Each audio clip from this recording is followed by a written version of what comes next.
Workbench. Workbench. Workbench is just kind of Eddie has been shit. tearing apart old machines for parts the last couple of days, and so what's All right, nice get is ready for I my have a next really nice example for you on machines.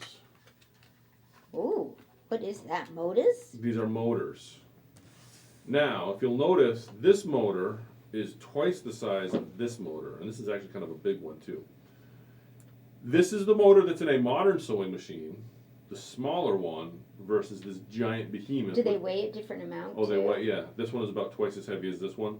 But the reason I'm showing this to you is because So those make good weights on our rulers. yes. Because it's flat. It's too. flat, yes. Well, this is a Singer. And these will come in a couple different shapes. These motors here, they're pretty. This one is a little bit funky. Usually it's like a black one, but they're pretty common, universal. And these are also fairly universal as well. But the reason I wanted to show these to you is because from a technical standpoint, the amount of electricity that these motors draw is night and day. This guy here takes quite a bit more of a current draw than this little guy here. So in kind of the modern society, when we talk about being ecological and green and all that stuff, the newer machines, even though a lot of them are bigger, do a whole lot more, are much more efficient because the motors they're using are half the size and quite a bit more efficient. They're also DC versus AC, so there's a little bit more control over them as well from a control standpoint. But I just wanted to show this to you because I think it's kind of an interesting difference that even though the machines have been getting bigger, I mean, if you look at the throat size on these new machines, they're twice the size of the old ones. The motors in them are getting smaller and they're much more efficient. The newer machines are a lot more efficient.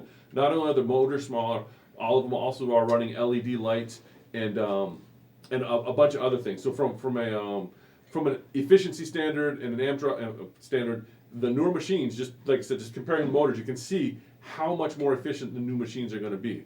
That being said, you can get into all sorts of stuff about generators and AC sine waves and all that, but the new machines, they are running on DC versus AC because of the electronics in them, but they are much more efficient than what you were getting before. You might find that the power draw may be comparable, but it's still going to be a little bit less because you are running more electronics, so you are going to see a little bit more current draw for the screen and the boards and all that, but it's not going to compare to what this motor takes to spin is a whole lot more than what this guy takes.